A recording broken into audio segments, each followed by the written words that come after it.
Tonight, I want to think about Adam and Eve. The longer I live, I think more about what happened in the beginning and how rich the lessons are that are available there. It certainly is not merely a bedtime story, though it's good to teach our children in the time of their youth.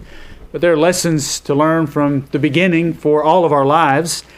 And one thing I've thought about from time to time is the 900 years of Adam's life. And I've thought, over the course of years and years and years, did people travel to go meet Adam? I mean, if the very first human was still alive today, how far would you go if you had an opportunity to sit down and talk to him? Would you be interested? Would you want more than just an autograph? If you could talk to the very first human that ever lived, what would you ask him? And what do you think he would say to you? And if his wife was sitting there, as we might picture it, in a rocking chair, they might listen and field some of your questions. Tonight I want to think about what Adam and Eve might say to us, and especially Adam in his 850th year or 900th year. Those who are older like to pass on some things to those who are younger. What might Adam and Eve say to those who are young? Adam and Eve are unique, of course. When God made them, in Genesis chapter 1, He created them fully mature in body, and yet by experience they were very young. They weren't in mind totally young. God miraculously gave them some knowledge. They were speaking. They weren't talking in gibberish on the very first day. God miraculously gave them the gift of knowledge, but they were still immature on the basis of experience. But they learned a lot in a short amount of time. And maybe some of the things that they learned, they would be happy later in the later phases of their life to tell some who are in the early phase of their life. What might some of those things be? First of all, maybe especially if Adam and Eve were alive in the year 2025, they might like to assure and remind those who are young that God is real. Of course, on the first day of creation in Genesis 1 and 2, as it's recorded, Adam and Eve didn't doubt that there is a God, but if they could be alive today and observe American society and other societies, they might notice there are people who totally deny it, and then there are people who just have questions because they haven't been given good answers. Sometimes they've been given very poor answers. And so maybe they would like the opportunity to say, well, if you'll sit down and listen to a few minutes, let me tell you how I know and how you can know that there really is a God. And maybe they would start with what we read in Genesis chapter 2, that Adam says, well, I opened my eyes and I had been formed, and then I was told I was formed from the dust of the ground. And then maybe it was a few hours later, I went back to sleep, and then when I woke up, there was this woman, and I was told she was taken from my side. I don't know exactly how Adam might paint that picture. I don't know exactly what Eve would say, but maybe they would tell their story. But it wouldn't be limited to that. Adam and Eve could talk to a doubter or a denier or just say something like, but I know you weren't there and you couldn't see all that I see. But they might ask the listener, how would you explain the fact that I'm here? How would you explain my existence? How would you explain your own existence? Why are there these intelligent creatures, may not always act intelligent, but these intelligent creatures on this earth? Why is there not just something instead of nothing, but then why is there life? Then I think they could make a pretty compelling case, even for people who were not with them there in the garden, that yes, God is real because you are real and because you have life. And then maybe, I don't know what Adam and Eve's favorite part of nature was, but whether it's the highest mountains or the deepest oceans or everything in between, then they could do the same thing that maybe you do, is just point to something like that that's eye-grabbing and attention-getting, and just say, well, if we doubt and wonder if there is a God, how do you account for that? How can there be not just something, but things that are so large, and then other things that are so small, so tiny, and yet even the tiniest of things have an enormous amount of detail. They're not just simple things. There really is no other conclusion when we consider all of the information and facts that God exists. And then maybe if there was a pause in the conversation, we might have an opportunity to tell Adam and Eve some things that they didn't know back in their time. One thing they overheard as God spoke to the serpent after sin, God said, well, there will be the seed of woman and she will crush your head. You remember that? Genesis chapter 3. If your Bible's open, look at 15. I didn't even quote that right. So let's just read it. Genesis 3, verse 15. To the serpent God said, in the presence of Adam and Eve, I will put enmity between you, the serpent, and the woman, and between your seed and her seed, and he shall bruise your head, and you shall bruise his heel. I don't know for sure, but I have my doubts that Adam and Eve had any idea about what that really meant. Did they get a chance to learn later? I don't know. But maybe we could, if we had the chance to talk to Adam and Eve, say, well, if you didn't know what that meant, let me tell you what that meant. Jesus arose from the dead. He was crucified. He was killed. But he arose from the dead. He conquered death. And that was about the only power that Satan had. So Adam and Eve didn't know about the prophecies. Even, I don't know that they fully understood the prophecy that was spoken there in Eden. And they certainly did not live long enough to know about the prophet Isaiah.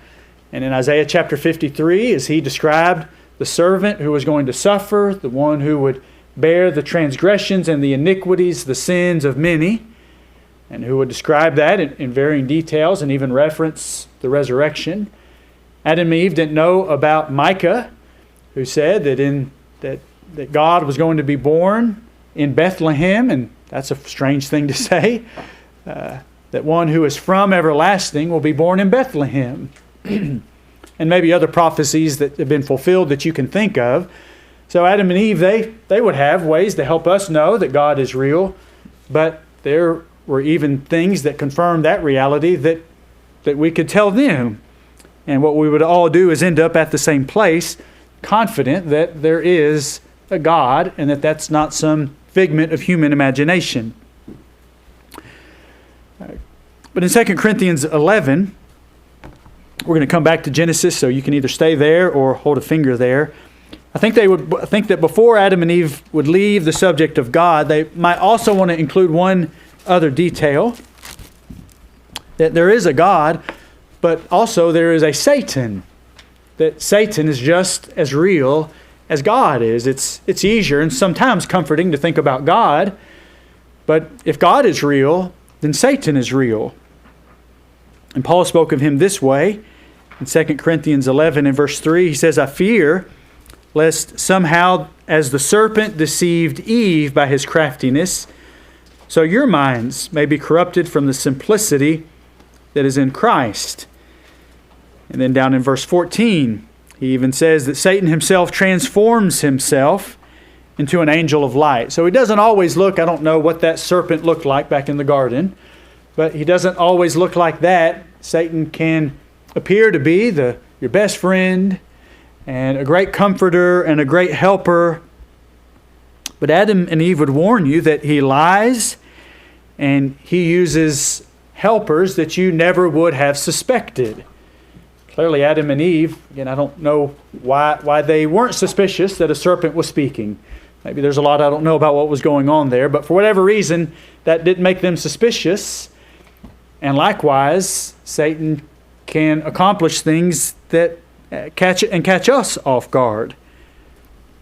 Adam and Eve might tell us his influence is so deceptive that he, even without appearing in the form of a serpent, he deceived my son to kill one of my other sons. He deceived a brother to murder his own brother.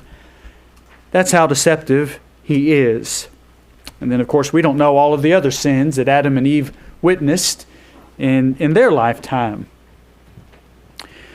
If Adam and Eve could be alive today, would they be surprised at the things that they see in the year 2025? And I don't mean technology, but what do you think that they would think about people who believe that, well, we evolved from animals. That's why people are here, because first animals were here. And we're just a highly evolved animal. And the earth and the universe has been here for millions, billions of years. And guess what people's idea about marriage is? Adam and Eve, I think they'd have their eyes open and pick their jaw up off the floor when they hear all the different ideas about that people have today on these and other subjects. And they might wonder, how can people believe all that? Just like we look at them and say, well, how could Eve eat? How could Adam eat? We might just be surprised by the lies that each other believe.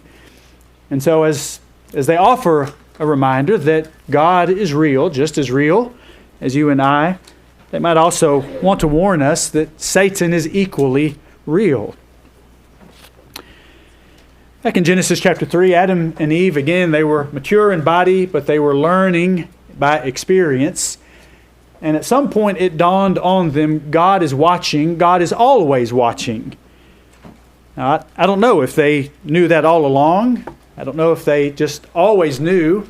Well, even when God's presence is not made known in the garden, He's still watching, He still knows. Maybe they knew that all along.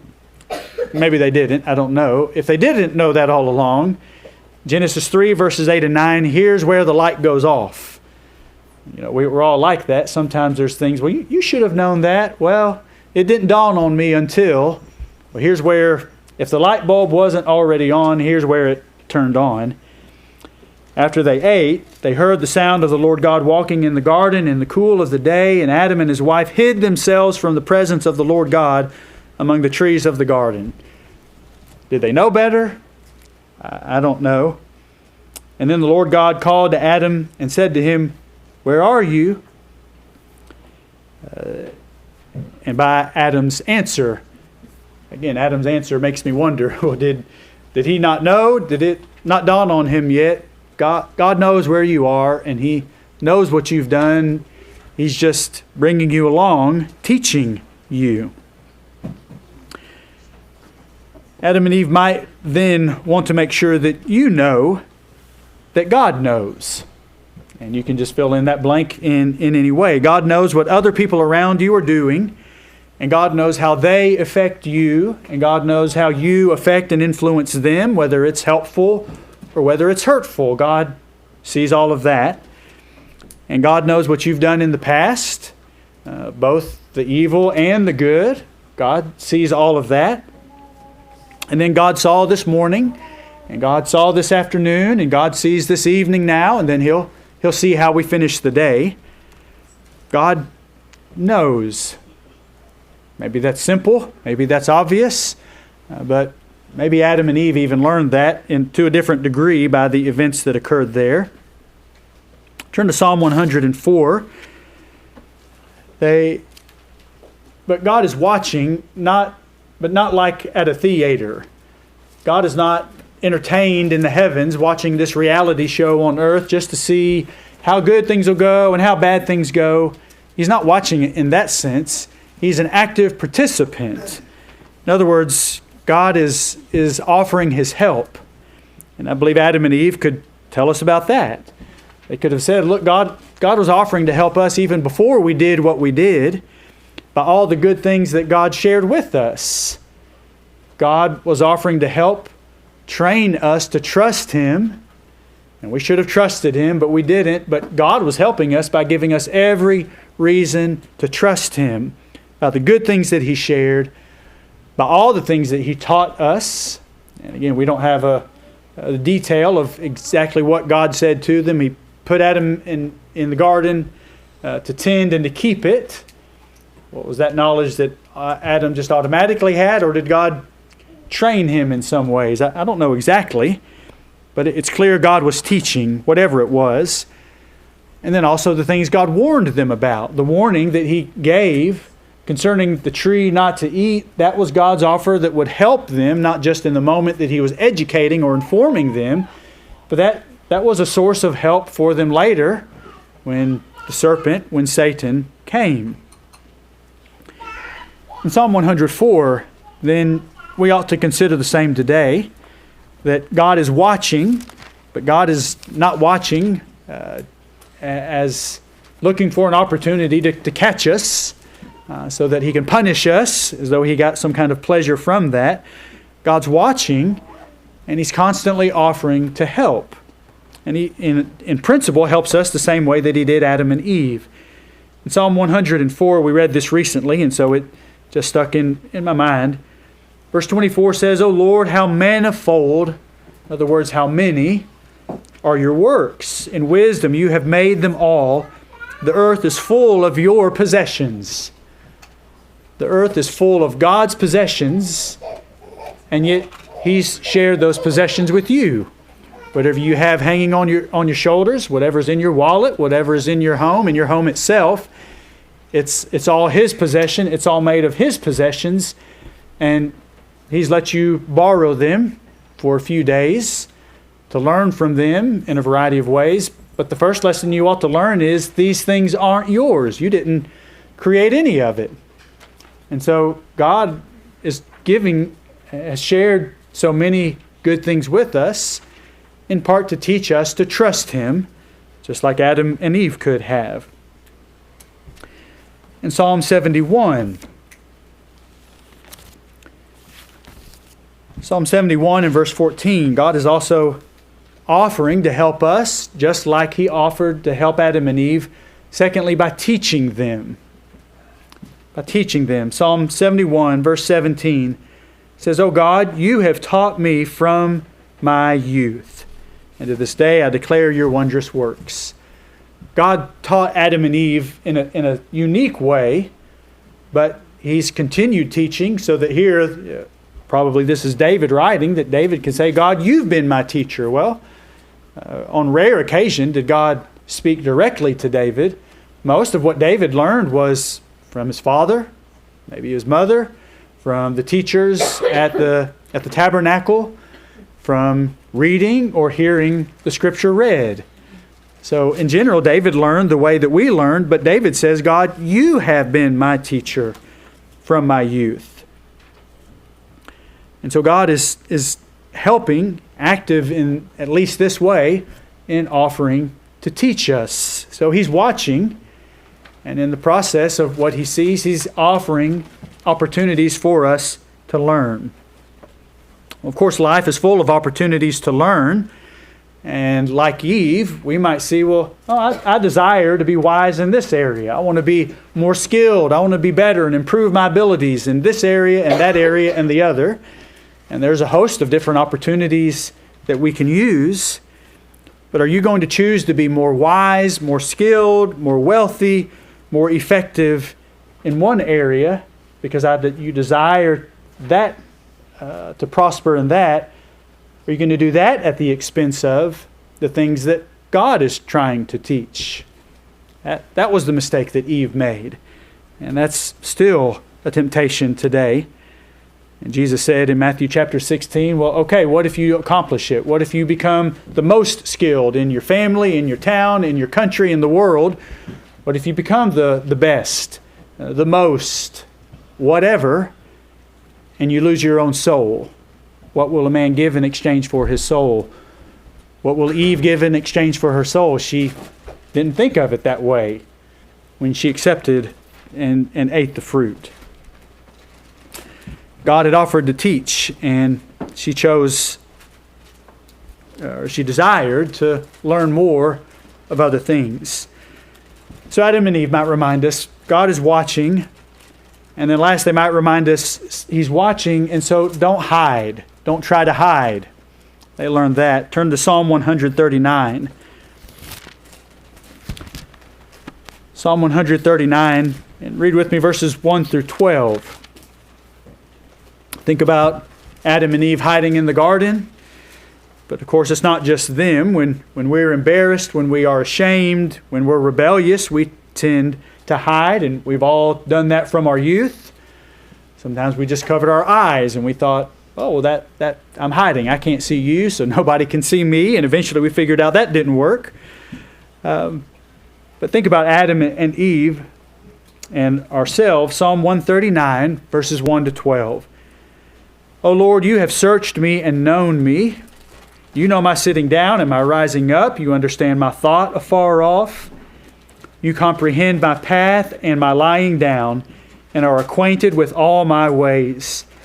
For there is not a word on my tongue, but behold, O Lord, you know it altogether. You have hedged me behind and before, and laid your hand upon me. Such knowledge is too wonderful for me. It is high, I cannot attain it. I mean, it's hard to grasp the depth to which God watches and God knows. Verse 7, where can I go from your spirit, or where can I flee from your presence? If I ascend into heaven, you are there. If I make my bed in hell, that is the grave, behold, you are there. If I take the wings of the morning and dwell in the uttermost parts of the sea, even there your hand shall lead me, and your right hand shall hold me. If I say, surely the darkness shall fall on me, even the night shall be light about me. Indeed, the darkness shall not hide from you, but the night shines as the day. The darkness and the light are both alike to you. Then drop down, the whole psalm is rich, but verses 23 and 24. So he concludes it by saying, search me, O God, and know my heart. Try me and know my anxieties, and see if there is any wicked way in me, and lead me in the way everlasting. Well, why did he say, search me, O God? Because he said at the beginning, Lord, you have searched me. Well, what's the point of saying, God, you're welcome to do a search, when God has the power to do it with or without my permission? I think part of the point is that God would prefer to have an invitation. He can knock down the door and see everything without your permission, but what God would prefer is that you invite Him to help you see yourself as He sees you, so that He would help you to see the things that He sees, so that you would see yourself the way that God sees you. That's the benefit of an invitation. God's watching. He's going to see it with or without our help. But if we'll cooperate with God in that process, then you'll learn some things. Maybe you already knew, but you'll find some things. He will help you find some things that you have overlooked. On the other hand, like Adam and Eve, if we play games and we hide things and we pretend there's no problem, where are you, Adam? Oh, well, I'm here, but I hid because Adam was playing a game. And Adam could tell us that. Let me just remind you, verse 10, God said, oh, well, who told you that you're naked? Adam told on himself when that wasn't even the core issue. So Adam might tell us, it doesn't work, don't hide it. God is watching, and that's not merely a threat. It's in part an offer to help. Third, what do you think that Adam and Eve would say is the biggest problem? What would Adam and Eve say about the problem that sin caused them? Boy, that would be a list. We know the short list. They could talk about how it affected their life in the garden, and it brought that to a close, and then how it affected their life outside of the garden, Genesis chapter 4, Cain and Abel. How it affected their marriage and their family and their work. Their work got harder. And then we don't have their journal to tell us about what it was like having a guilty conscience. And having a guilty conscience there in the presence of God, that could not have been a comfortable feeling. I wonder if Adam and Eve would say, they must have been fun to explore the garden, and there was some hard work for them to do. But I wonder if they would say, we should have talked more about the warning that God gave. We should have talked more about sin, or whatever their word was for disobedience.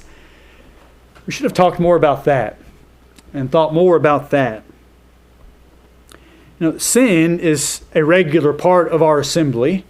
I've never stopped to count, but I would guess every time, almost every, if not every time we come together, sin is a part of some verse of some song that we sing, that in at least one, if not both of the prayers, there's some allusion, if not a direct mention, about sin or iniquity in some way.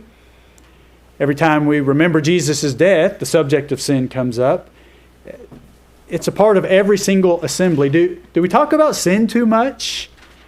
Do we talk about guilt and shame too much? Is that just feeding negative energy? Or can we really almost not talk about it too much? If we forgot the forgiveness part, we could talk about it too much. But what if we didn't? What if we said, a couple times a year we'll read a verse about sin, but let's don't talk about sin that frequently. Where else would you hear it? Where else do you hear the word sin other than when we're here and when you're reading your Bible? When you watch the news, if you heard a news anchor recently use the word sin, some show you watch at the grocery store, is that a part of your transaction? Oh no, that's not what they're there for. Where else? What other group of people? What other person? What other people talk to you in the context and about sin as a problem? Where else would you hear it? So this doesn't need to be the only place. I hope part of your answer is, well, if we didn't talk about it here, it would be talked about in my home. That's essential. Our work as a church is not to replace the work of the home. God gives us multiple opportunities and others to help us. But if not in your home, and if not here, where else would you hear about it? And it's probably still not on the top 3 topics that we think about on a daily basis. But so where else would we hear it? What would keep it in our mind and in our conversations? Do you talk to your best friend? Do you talk to your best friend about sin? Doesn't have to be all the time, but just ever. Does that come up in conversations?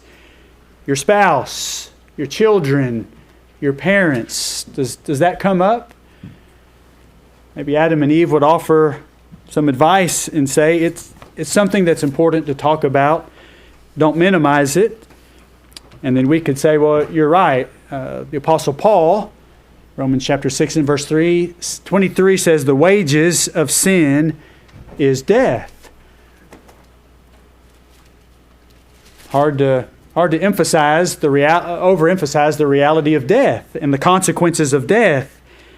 And then when I realize my sin, if you realize the biggest consequence of your sin is because you sinned, somebody died. And then it wasn't an accidental death. Because you sinned, somebody died, and somebody willingly chose to die. Are you okay with that? Your permission wasn't asked. But can you today and tomorrow, can you just continue to sin knowing someone chose to die because you sinned? Can you, in a good conscience, just yesterday and today and tomorrow, just do what you want to do because you want to do it? Or does knowing, well, sin is not only my problem, then my sin has caused problems for other people, including the God who made me, in addition to the other forms of influence that my sin has. I don't know that any of us think about sin too much. It doesn't need to be the only thing. God helps to balance that. But sin has, by your sin, it's complicated your life more than any other. And my sin has complicated my life more than any other. But it doesn't even just end with me. And if we wait until we die to recognize the greatest consequences of our sin, then the problem is it's too late to do anything about it. So Adam and Eve might help to bring that subject back to the surface, whether we're young or old, but especially to those who are inexperienced and for whom sin and death maybe is still in the process of becoming a concrete, very part of reality. Adam and Eve might help to move that ball and help us to see sin is our biggest problem. I've been married for almost 15 years. Another benefit that I learned, and going back to Genesis chapters 1 to 3, is thinking about not just Adam and Eve as the first man and woman, but the first husband and wife, and how their relationship began and where their relationship went. And we're not given a huge amount of detail about what kind of marriage helped Adam and Eve, but I've wondered from time to time, what was that first night like outside of the garden? Had Adam and Eve gotten past the fact that, well, you gave it to me, Eve. Well, he gave it to me. Had they gotten past pointing fingers? Had they gotten back to, well, ultimately I made the final choice for me? I don't know. Maybe they had a good conversation that night, or maybe they couldn't talk about it till the next day. I don't know. I don't have answers, but I suppose years later they might speak to those who are or are not married and say, learn something from our life, that in the process of choosing someone to marry someone who will help you serve God. Now, Adam and Eve were set up. Their marriage was arranged, we could say, in Genesis chapter 2 and verse 23. They didn't pick someone to marry, and I don't think that bothered them. The way that Adam described Eve in Genesis 2, verse 23, when he saw her, he says, "This is now bone of my bones and flesh of my flesh. She shall be called woman because she was taken out of man." And so he was happy and excited to meet her and to know her. And then this is where the very first wedding took place on the sixth day of creation. They married the first day they met each other. And I don't think they ever had a time where they regretted their marriage, but they had some hard days. But I wonder what they would say about how their sin not only affected themselves, but how Adam would say his sin affected his wife, and how Eve would say her sin affected her husband. And so if they were giving marriage advice, they didn't go through the same process in finding their spouse. But what might they say about choosing a mate and then about being a mate? Genesis chapter 2, verse 24 says, "A man shall leave father and mother and be joined to his wife, and they shall become one flesh." Of course, God is before that. God did not give Adam a wife to replace his relationship with God. Adam's first relationship needed to be with God, and then God was going to help Adam by giving him a wife. And God did not give Eve a husband to replace God's relationship with Eve. Rather, it was to actually enhance that relationship if God was kept first. But understanding that, the commitment that Adam needed to have towards God and that Eve needed to have towards God, the second deepest commitment, of course, was their commitment to each other. And in verse 24, the way God has chosen to describe that relationship, he says, one flesh. There's a lot of lessons from that, but just thinking about two becoming one and the illustration of one flesh or one body, everything that one part of your body does affects the entire rest of the body, doesn't it? Everything your eye sees has some kind of influence on the rest of the body. And if your eye doesn't see that car coming down the road, then what your eye doesn't see affects the rest of the body. And everything that you choose to hold has some influence on the rest of your body. And if you choose not to pick up that burning pot with your bare hands, that has a positive influence on the rest of the body. One body, and every part of the body affects every other part of the body. And so it's literally true. Everything one spouse does affects the other spouse. There's just no escape, whether they know it or not and are present or not. There's no way to change that because the two are one.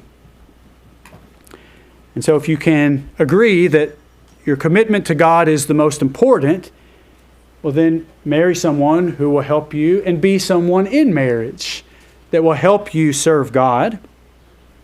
And of course, you can't make decisions for your spouse. Adam couldn't for Eve. He wished he could. Eve couldn't for Adam. But your commitment to God is most important. And so you make your decisions as a spouse, not based on the conduct of your spouse, but based on the conduct of who God is and what he has done. And if you'll do that, that's always in the best interest of your spouse. That's the best way you can help him or her, is you decide to serve God first. Maybe Adam and Eve would have some more eloquent ways of saying and getting the point across. Last, and maybe simplest of all, Adam and Eve in some form, I think, would say at the end of the day, what we learned is to trust and obey God. Even though Adam and Eve saw many things that we can't see, their relationship and their life began in a unique way, but they still had to trust God in some things. Neither one of them were eyewitnesses to God creating them. They had to trust God when he said, well, I put you here. And then Adam wakes up. Well, how did Adam know that Eve came from Adam? And how did Eve know that she came from Adam? They just had to trust that that's how that happened when God told them. So even though they saw a lot that we don't see, trust was still a part of their relationship with God. So what do you think that they would say about the trust that God deserved from them, and then the obedience that God deserved from them?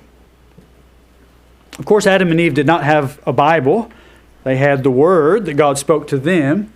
But what do you think they would say about these verses, even though they were written later? Think about Adam and Eve. What might they say about the fear of the Lord is the beginning of knowledge, but fools despise wisdom and instruction? What might they say about Ecclesiastes 12, verse 13? Fear God and keep his commandment, for this is man's all. They might say, yeah, if I would have thought of it that way before I accepted what I was offered, I would have made a different decision. What about this? There is a way that seems right to a man, but its end is the way of death. Can you kind of see Adam and Eve nodding their head? Yeah, we'd never heard it said that way, but that hits it for sure. Psalm 71, verses 1 to 3. Says, in you, O Lord, I put my trust.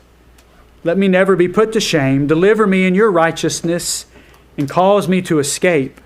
Incline your ear to me and save me. Be my strong refuge to which I may resort continually. You have given the commandment to save me, for you are my rock and my fortress. They didn't think in those terms beforehand, but outside of Eden, we don't know, we're not told a lot about how they responded to God, but that first night outside of the garden, if they had said something like, you've given the commandment to save me, you warned us, we ignored you then, but God, you are still our rock, you are still our fortress. I don't know if that's what they were thinking or saying, but that would be the right approach to their sin, wouldn't it? And then Matthew 7, verses 13 and 14. Enter by the narrow gate, for wide is the gate and broad is the way that leads to destruction, and there are many who go in by it. Because narrow is the gate and difficult is the way which leads to life, and there are few who find it. So I don't know what Adam and Eve would say about themselves, what advice they might give to you in light of their life, if you could talk to them. What we can decide, though, is what we will do with words like these. Will you fear the Lord as you decide, well, what kind of knowledge, what area of wisdom and understanding and skill and instruction, what is most important for me to be trained in and honed in? What's going to be most important? What knowledge, what instruction is going to keep first place? What about tomorrow? In your conduct in your home, whether others do or others don't. Will you fear God? Will you keep his commandments? And when you hear other people, and maybe even a lot of people talking about, well, this is right, but God says, no, the other is right. Are you going to remember there's a way that seems right, and even a lot of people might claim that it's right, but God says it goes in the opposite direction. And Matthew chapter 7 reminds us that most people are not going to obey God, and so that means your decisions for the majority of time are going to put you in the minority. You're going to be going places other people don't go. You are not going to be at places that most other people will go. You'll say things most people won't, or you won't say things most people will. You're going to have to make a series of decisions that constantly puts you in the minority. Are you okay with that? Adam wishes he had stayed in the minority. Eve wishes that she had helped to make the majority, the people who would fear God and keep His commandments. Adam would agree he should have said no when others said yes. Oh, that's not the closing chart I thought I had there. So I'll admit, I don't know exactly what Adam and Eve would say, but I'm confident these are lessons that they learned, and these are lessons that I have learned, and these are lessons that I am learning. And I hope you have learned these, or are still learning these, and that you'll keep these in your heart and your soul, young or old, at least for today. Let's finish this day with these lessons in our mind. Open your songbooks to number 304. Let's have these lessons in mind as we sing this song. And if this song reminds you of your sin and of your need for God's help, just as much as Adam and Eve needed God's help, then we remind you of what happened on this day, that Jesus arose from the dead, confirming your hope. We remind you that this day happened because 3 days before that, Jesus willingly gave His life so that you could be forgiven. And if you seek that hope, Jesus offered it when He said, "He that believes and is baptized shall be saved." If you have questions about that, we want to help you privately. But if today you're ready to accept His help, we want to offer ours in any way that we can. If as a Christian we can encourage you in any way, pray for you, tell us we're together to consider one another. If there's something we can consider that will help you, tell us how. And let's sing this song with our hope, if we have the blessing of a clear conscience, to finish this day in that way. But if we could help in any way, come forward and tell us how. We stand and sing.